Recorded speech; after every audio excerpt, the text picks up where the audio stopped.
All right, at this time, we're going to welcome our head coaches. Joining us now is Ohio State Buckeyes head coach Ryan Day and Georgia Bulldogs head coach Kirby Smart. We'll start with opening statements with you first, Coach Day, and just give us your overall experience. How has Bowl Week been for you, and maybe how does that compare to other bowl trips you've had in the past? Yeah, it's been a great week for our guys. Got down here Christmas night and have had a great week. I think everything here has been very convenient for our players. Staying over at the Omni and then just making the quick trip over to Mercedes-Benz Stadium, right around the corner. A lot of times when you're at a bowl trip, you spend a lot of times on buses moving around. Didn't happen this week. We were able to kind of get in and out of places very fast. Our guys have enjoyed their time here in Atlanta, but had a great week of practice and certainly looking forward to this game. All right. Coach Smart, same for your bowl week experience?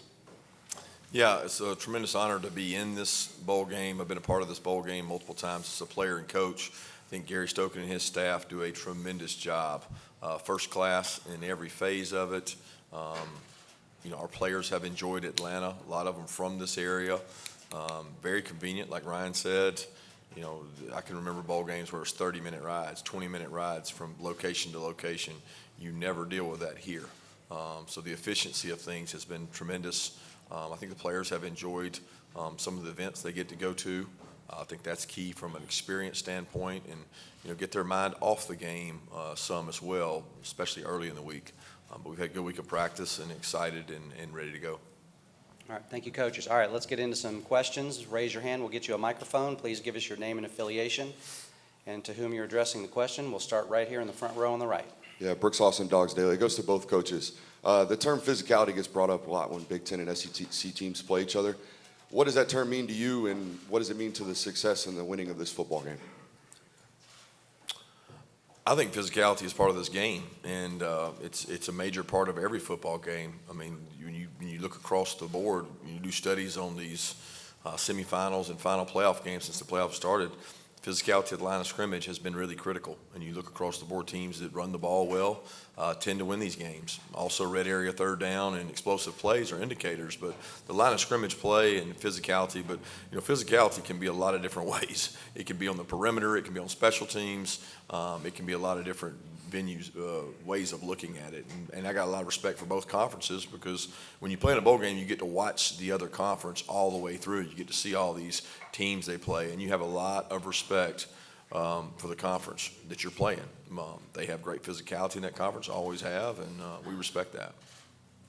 Yeah, I agree with everything Kirby said. That's the way the game's played. It's the game of football, and you have to play physical. And when you're playing in the CFP, certainly it's going to be the most physical game you've played all season. And the SEC is and the Big Ten coming together, like you said, for years, two of the most physical conferences there are out there. So it's everybody on the field. It's, like you got the perimeter game out there, you have special teams, you have the game in the trenches, you have to win your one-on-one battles, and that's what this game's all about. It's about running around and hitting people. So, that's to be expected in a game like this. All right, we'll take our third row on the far right. Bill Rabinowitz, Columbus Dispatch. For Ryan, kind of related to that, you used the term violent a couple times yesterday, which struck me. I get the sense that your team takes that personally, the idea that you feel like you got to prove that physicality, that violence. Can you just kind of address that? Well, again, playing in the CFP, you're going to be playing football at the highest level, and this is going to be an unbelievable environment and electric atmosphere, and playing in Mercedes-Benz, and again, playing in the CFP, it's going to be that type of atmosphere. Our guys know that and understand that, and that's what you're going to get in a game like this. So, our guys have been practicing that way and preparing that way so that we can play our best football. But we know that that's the type of game it's going to be. All right, next question, halfway back on the right side. Yeah, Austin Ward, Rivals and 97.1 The Fan. Ryan, I know that you don't necessarily consume a lot of Ohio State media, but did you make an exception for Paris's story, and what did you think of it? Paris Johnson is just a tremendous young man, and I did read his letter. I think that's why we get into coaching. I think in today's day and age, there's a lot of things that happen. There's a lot that goes into it, but to spend time recruiting Paris, And during that, like he said in his letter, Urban started recruiting him, and then I came in and kind of took it over, and then Paris, and his mom went on that whole journey to go, see a lot of different schools, but ended up back at Ohio State. And then to see his growth, what he's done on the field, off the field, his impact at Ohio State has been tremendous. And that's the reason you get into coaching, is to have an impact on young people, and winning just allows you an opportunity to do that more and more. And, proud of him, and I thought it was well written. All right, next right here in the front row on the right. Evan Kroll, Dogs Daily. This question goes for both coaches. These two programs have a lot of history, and they are often in the same circles, recruit the same caliber of players annually in the top 5, but haven't matched up in a while. What does it mean to both of you to finally be able to step in between the lines and have these programs face off against each other? All right, Coach Smart, with you, please. Well, I'm excited for our kids and our opportunity. The two brands of both programs speak for themselves. I think everybody in the country knows the kind of football they've played and we've played here recently, and it's really about them. It's not about us as coaches. It's about the opportunity for the players to go out and play in what's going to be an incredible environment. And that's what you choose to go to Ohio State or Georgia for, is to play in games like this. So I'm excited and happy for them. And I have so much respect for what Kirby's done and what he's built, and winning the national championship last year, and certainly his team's played unbelievable this season. So, when you look at the beginning of the year, you say to yourself, okay, where are we going to see ourselves in December?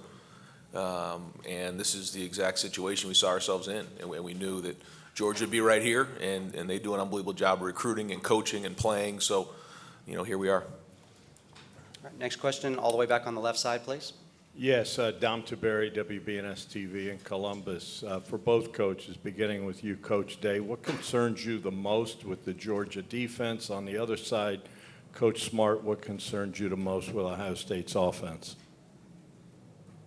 Yeah, anytime you get to this level of football, you're going to be playing against complete teams, and Georgia's defense is complete. They have really good players in the back end, very, very talented, highly recruited, and been developed at a high level with tremendous scheme. And then when you go into the front, athletic linebacker who can run sideline to sideline in their front is powerful. So, you see the statistics, you see the way they've played all year. So they're a complete defense. But, when you get to this level of the CFP, that's what you're going to get, and that's the biggest challenge. So, we have to execute at a high level.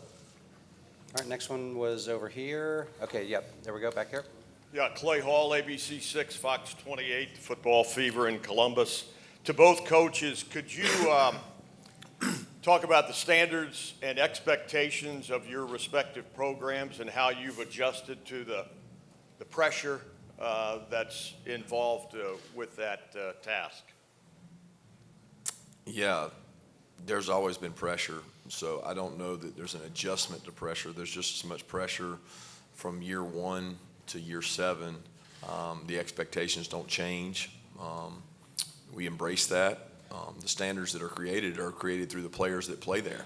And we've had a really good leadership kind of over the last 6-7 years, and they've created a standard for the younger players to emulate. And that's going on now. I talk every day to our guys about, if you're a freshman or sophomore, find the guy you think works hardest and does it the right way and emulate him, and this success will continue. There's no entitlement, and you work really hard at what you do. But the standard doesn't change. Players change, and each year maybe your identity changes, but the standard doesn't change. All right, next right here. Ryan, could you speak to that? Sorry. Yeah, same thing. I mean, the expectations at Ohio State and Georgia are at the highest level, and we embrace that. Our players embrace that. That's why you come to Ohio State, is to be in situations like this and playing games like this and go compete for national championships. So we talk about that in recruiting.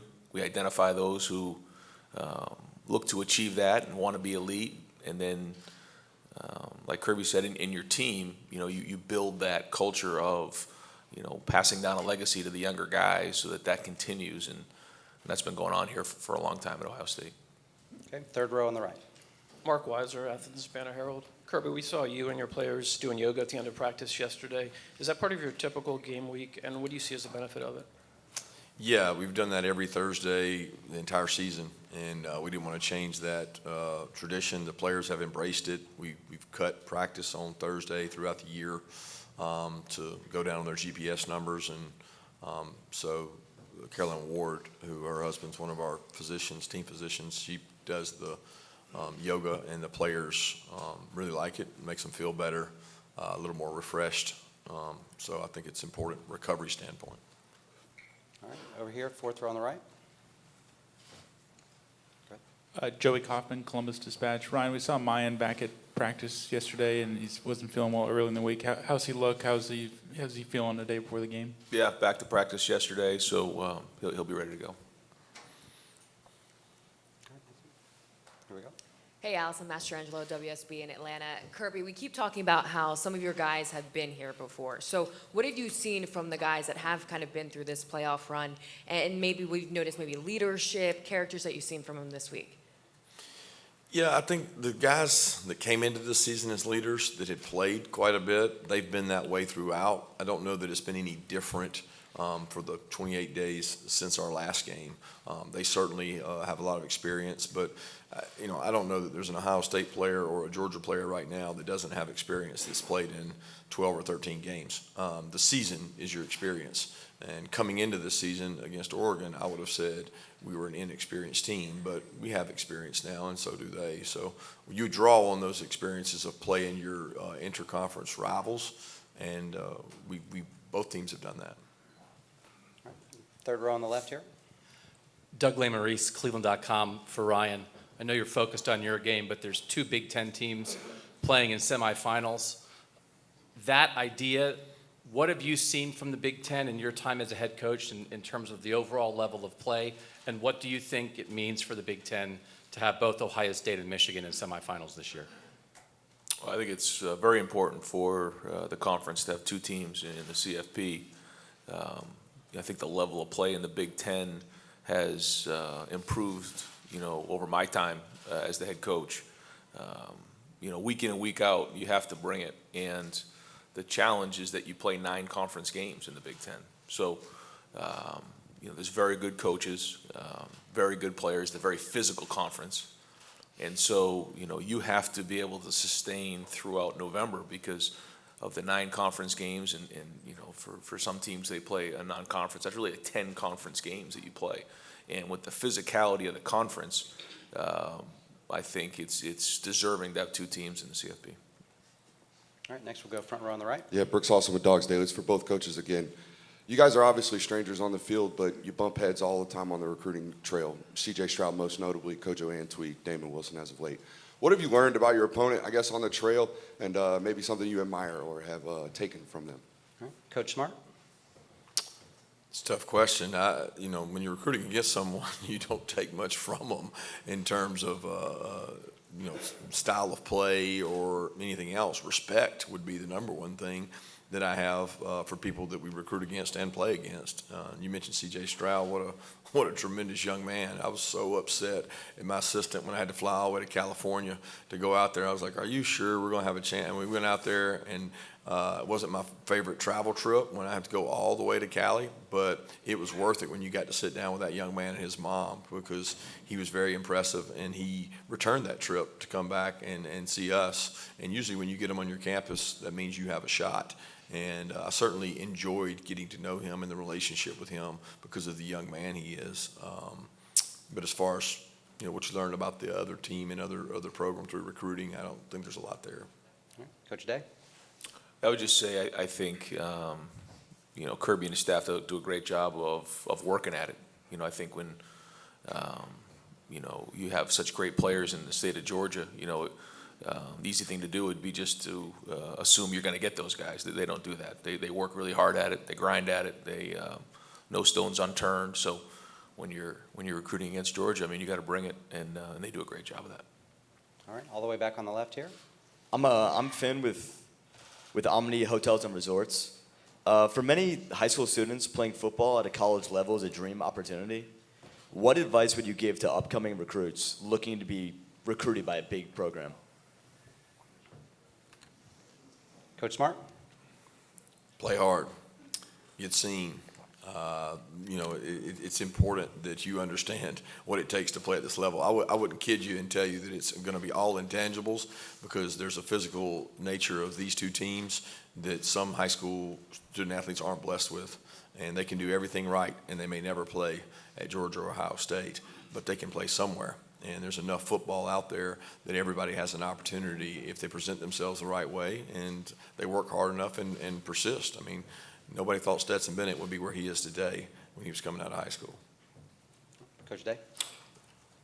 Agreed. I think in the recruiting process, sometimes we call it Disneyland recruiting, like everything's going to be great when you go to school. The truth is there's twists and turns along the way, and everybody has their own journey, so that a big part of going through the process of college is working through adversity and tough times. And so I think a big part of going through the process is choosing a school that's going to develop you at a high level in all areas of your life. Certainly there's the football part of it, and that's a big part of the experience, but there's a lot more to it than that. So in today's day and age, there's a lot of new changes and a lot of things going on, but to focus on the things that matter, I think, is critical. All right, middle row on the aisle. Yeah, a question for Kirby, Connor Riley, Dog Nation. What have you been able to see from Ladd and Warren McClendon this week, and how beneficial have these last 4 weeks been for Amarius Mims and A.D. Mitchell? They've been great for those two guys. Amarius has gotten to play a ton this year, so he's been a rotational player, and mainly for the reason that if you lost somebody, he could go in and play. If you remember, Jamari had this situation some last year at the end of the year, and even in the championship game, where he had to move positions and play with some injuries and do some things to help us out. So, and we're still hopeful to get Ladd and Warren back. All right, next question right here on the far right. Coach Kirby, Caleb Spinner, Scarlet and Gray Sports Radio and Buckeyes Now. You were neck and neck in recruiting C.J. Stroud. What attributes did you see in him, and what does he share with Stetson Bennett? Well, he's a tremendous leader, and I think when you play that position, you better be a leader. And he's very quiet then, very humble, but very talented. And he has great vision down the field. He has great athleticism to take off and run, and that's something he and Stetson both share. They had two different kind of paths. CJ was highly recruited. CJ got to play relatively early in his career, and they both had success. I have a lot of respect for the way that both of them treat their teammates and make it more about their teammates than themselves. All right, midway back on the left, please. Patrick Murphy from 247 Sports. For both coaches, you guys have had to deal with injuries throughout the season, next man up mentality. How does that change when you're at this point playing in the college football playoff, when you need guys to step in for those guys who may be out for these games? Yeah, I don't think it changes. When you're into this part of the season, you certainly have a month to get some guys healed up, but that's college football. You can't pick up somebody on waivers. You got to develop young players and bring them along, and this time has been great because bowl practice is very similar to spring practice, where you can get young players a lot of reps and a lot of good work. So you continually use this time, the spring practice, the preseason, to build your depth, so that when you need to fill a guy, or fill a spot, you can do that. And this time of year, there's always those opportunities for players to do that. So it doesn't change. Yeah, I don't think it changes. Okay, on the aisle here on the right. Tim May, Letterman Row. I'd like both you guys to address this. You're both leaders in your profession. You've had teams get to the college football playoff several times and stuff. What is the fair, you think, remuneration that players should be looking at, maybe down in the future, for playing in these games, sharing in basically the wealth, or whatever you want to call it, a bonus, whatever you want to call it? I would think you were probably both be for it. What do you think would be a fair number? I don't think you can put a number on that. I don't think it's fair for me to sit here and assess that number without studies and values. I do think the NIL opportunities that our players have gotten have been tremendous for them in terms of creating a lot of opportunity for themselves and a chance to help their families. I think the CFP does a tremendous job, who gives a really handsome check to the families to travel to these locations that are tremendously hard to get to. And you're talking about 2-night minimums, and you're talking about New Year's Eve. And those are things that I know when I was a player, the parents weren't afforded. So it's come quite a ways, but to put a number on that, I'd be remiss to try to answer that right now. Coach Day? Yeah, same thing. To try to wrap my mind around how much that is or what that should be. I mean, I do think there should be something for them, for sure. And I do think what they're doing now is great. But I know moving down the road, there should be more. It's just, how can I possibly say a number? I wouldn't be speaking ignorantly. All right, left side on the aisle, please. Allison Mastrangelo, WSB in Atlanta. This is for both coaches. What does the eve of the semifinal game look like for both teams? Besides the walkthroughs, what are you guys doing together to get ready for the game? Coach Day, start with you. We'll keep our routine the same. We've tried to keep this week like a game week and less like a bowl week. So, like you said, we have our walkthroughs, we have our meetings, we have our night together on Friday. We call it Best Fridays in football, and it'll be a long day, getting ready for this game, an 8 o'clock kickoff. So, we try to do the best we can to keep the routine the same, and that's meetings, walk through over at the stadium, and then we come together for dinner, movies, watch some football, and then get to bed. Yeah, very similar. We keep the same routine. We keep it home and treat it like a road game in terms of we would be arriving today. We want them to have a mindset of they arrive today. That's one of the hardest things psychologically to prepare your team for, from being in the same place for 6-7 days, sometimes in the same room. So psychologically, we try to do some things to help with that, and then we treat it like we arrived, we go do a walkthrough, we do a movie, and prepare for a big day tomorrow. Right over here on the left. Yes, Dom Taberry, WBNS TV. Coach Smart, what is your biggest concern with the Ohio State offense, and is this the best offense your defense will face today? That's hard to answer that in terms of is it the best that we faced to date, because we haven't faced them. When you look at them on tape, you certainly see the talent. It kind of oozes off the tape, especially at wide out, the quarterback position, two really good protectors, and they got talented players across the board. A tight end who I have a lot of respect for. I think is one of the best tight ends we faced all year. So they got a guy that can distribute the ball and get it to them. So it's a very, very talented team. When you talk about concerns, it's trite expression, but it's the same concerns every game we play. How are we going to play? What are we going to do in terms of execution, playing the ball in the air? There's going to be one-on-one matchups all over the field.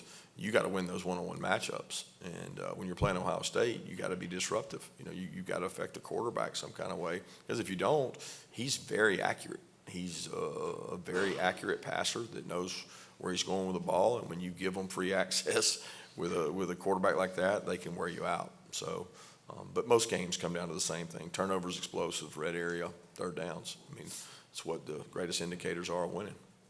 All right, midway on the right.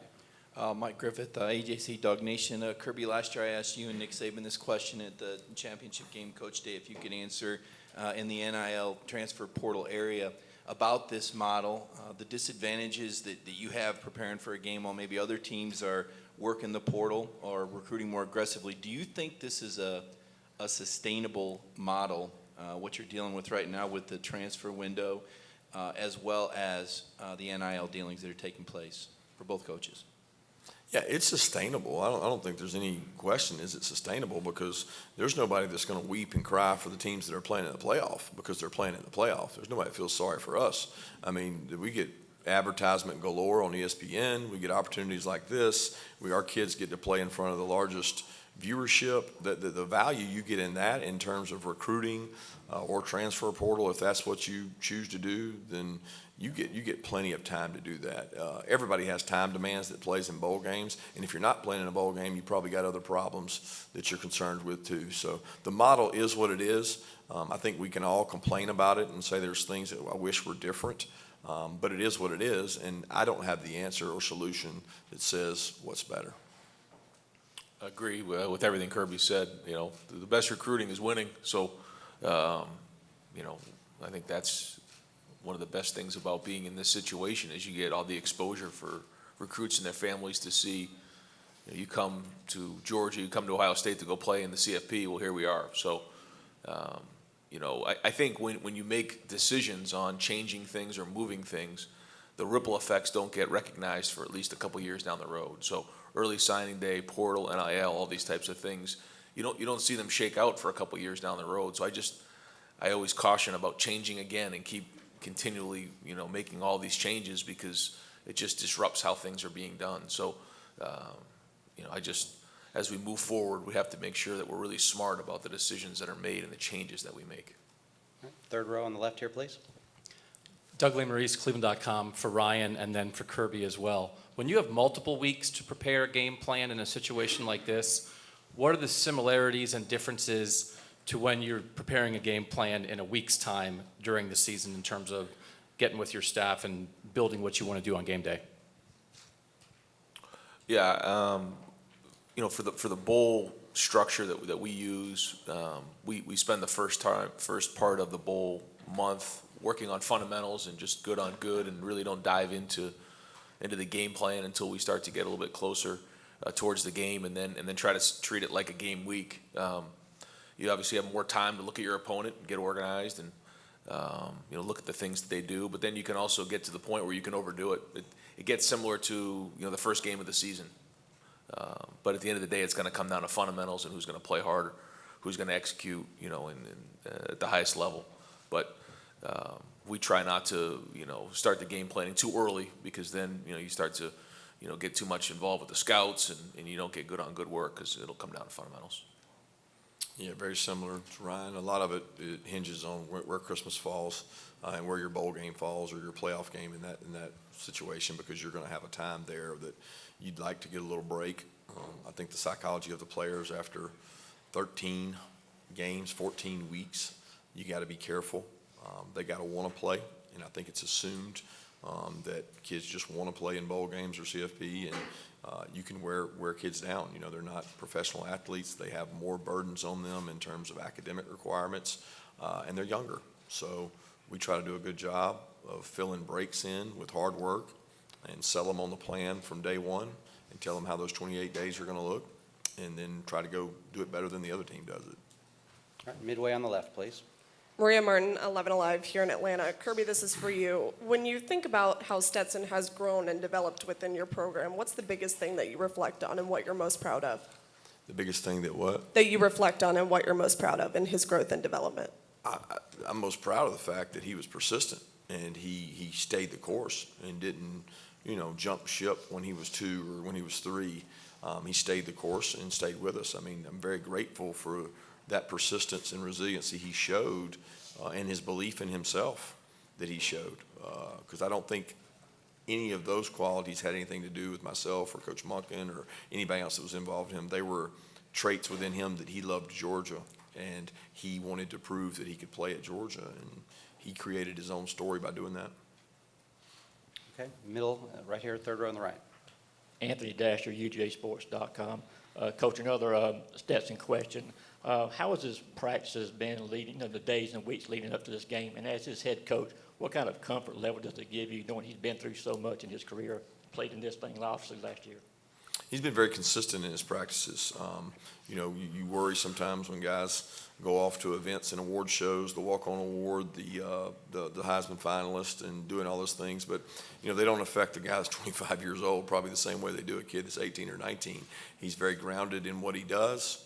He's had great work ethic. I think the quarterback position is easily the most critical factor in a game, because the way offenses are now, they put so much decision-making on the quarterback, pre-snap, post-snap. I mean, everything is on the quarterback. So both these teams got really experienced, really proven guys who make good decisions. So when you have that, you're right more than you're wrong, and that usually creates scoring. So I'm very grateful and thankful that we have a guy like Stetson who's played in games. Okay, same spot over here on the far right. Bill Rabinowitz from the Columbus Dispatch for Ryan. If you had beaten Michigan, you knew you would be in the playoff. The fact that you had to go through those days of uncertainty and misery and all that stuff, how much do you think that will help you in this game, that you had that scare, and maybe more gratefulness that you're here? I think at the time it certainly gave us an injection of energy and excitement, for sure, coming off of that weekend, and then into that week, and then the next week it was a range of emotions. And allowed us an opportunity to have great energy and great focus and edge during the month of preparation for sure. So we'll see. I mean, we'll see tomorrow night. We'll see where we're at. But I'm really pleased with the way we've practiced, how our guys have gone at it. You know, we've had a lot of physical practices, and so you know, when you have something taken away from you, it does give you a little bit more of appreciation for what it is, and you know, we'll see how we play, but it has been a great month. All right. All the way back on the aisle on the right side, please. Hi, Jared Smalley from NBC in Columbus. Ryan, for you, in the days and the weeks since the last game of the season, you and some of your players have referred to the amount of pressure that you felt in that final game and the way it may have affected the performance in that game. And I'm wondering the message you've had to your players to avoid the word pressure and to try to get them to play loose and to their most natural athletic ability in the biggest game they'll play. Well, I just think, you know, you go back to your training. You know, you can't focus on things like that. You know, what it comes down to is just playing, you know, hard in practice and then going back on your training once you get out there and playing physical with your teammates. And there's going to be good plays, there's going to be bad plays. But just going out there and looking up at the scoreboard at the end of the game, and that's what we're going to do in the game. We're just going to play as hard as we possibly can. There'll be ups, there'll be downs, there'll be twists, there'll be turns in this game, but play as hard as we possibly can. And you know, you can't worry about things like that in a game like this. All right, right here on the second row. Tyler Danberg, Scarlet and Gray Sports Radio. Coach Day, how has practicing at Mercedes-Benz Stadium this week allowed you and your team to get accustomed to the venue? Well, it's a great stadium. It's a great venue, beautiful stadium. And being there for the week is, you know, what you try to do is you try to make it your own. You try to say, okay, this is the Woody right here. This is where we come out and we run out of the Woody every day. And, you know, you try to make it a game week. You try to make it as much home as possible. I just think, you know, you practice it indoors for the whole month, and then you go there just throwing and catching, you know, the punts, things like that, the contrast against the ceiling. So it takes a couple days, but other than that, you know, it'll be a lot different with a packed house tomorrow night. All right, we've got time for a few more. We're going to go next right here on the far right. Caleb Spinner, Buckeyes Now, Scarlet and Gray Sports Radio. To both coaches, this could be your final appeal to recruits in terms of what your guys are able to do on the field. What are you looking to send them in terms of a message of why they should come to your school? All right. Coach Smart, start with you, please. I don't really think of it as a recruiting appeal. I think of it as a service to the kids who are with us. And the guys that are with us and have given so much, and I look at guys across the board, whether it's Cedric Van Pran or all these leaders, Kenny McIntosh, who waited his turn behind all these phenomenal backs. And I look at it as an opportunity to go out and play well for them. You know, most of recruiting for this season is done. I know you're always looking to next year, but, you know, what those kids see in one game, it'll be a small window. I do think it's important that we do this for the guys on our team, not necessarily for the recruits. Yeah, I mean, I would say recruiting never ends, but this game is about these players.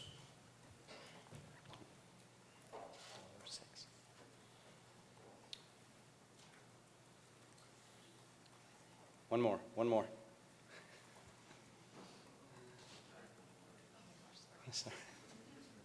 We'll get there. Ryan, Nathan Baird from Cleveland.com. For Ryan, just you talked about that, you know, ending the season the way you did, getting to now. Anything that you learned about this team through that process, or any individuals that sort of revealed themselves as being different, or having, you know, a new leadership qualities that helped you, you know, push to this point? Well, I think you know who the leaders are, and you know who the guys are that we turn to. And I think those guys have done a great job. They've had a voice. I won't point one or two guys out because we got a great group of guys. And again, at this point, there's not much more to talk about. We've had a great month. The guys have done a really good job, and so now it's time to go play the game. All right, time for maybe one or two more. Where are we going next? Next question. All right, over here on the far left on the aisle. Rob Mickle, Big Ten Network. Coach Smart, when you look at the Ohio State wide receivers, what do you see from Marvin Harrison Jr. and the talent and the depth of that group? Elite ball skills, playmaking ability. Those guys grew up under a system of wideouts that were just tremendous. And you look at it and say, if I get to play behind some of the guys they've had, you know the training they've had, you know who they've been able to watch. And across the board, they've got size, physicality, ball skills, vertical speed, all the qualities you want in wideouts. They recruit wideouts at a high level, and you see why when you see the guys they're playing with now. All right, we'll take our final question midway back on the right, please. Yep. Bill Troche of Sporting News. This is for Kirby. After you guys won the national championship last year, did you reach out to any other coaches, maybe even in different sports, who had won a championship, and then ask them their approach to the following season, like if, you know, how they approached it, that type of thing? No, we have a couple in-house sports psychologists that we talked about how the mighty fall and some business structures, you know, the blockbuster model and some different models where, you know, ego got the best of organizations in the business world, the corporate world, but didn't reach out to many coaches. I had experiences at Alabama, and I knew the kind of year it would be. It's always a little tougher to bring everybody back to home base. It was much easier for us this year because we had so many players leave, and we had a hungrier young team.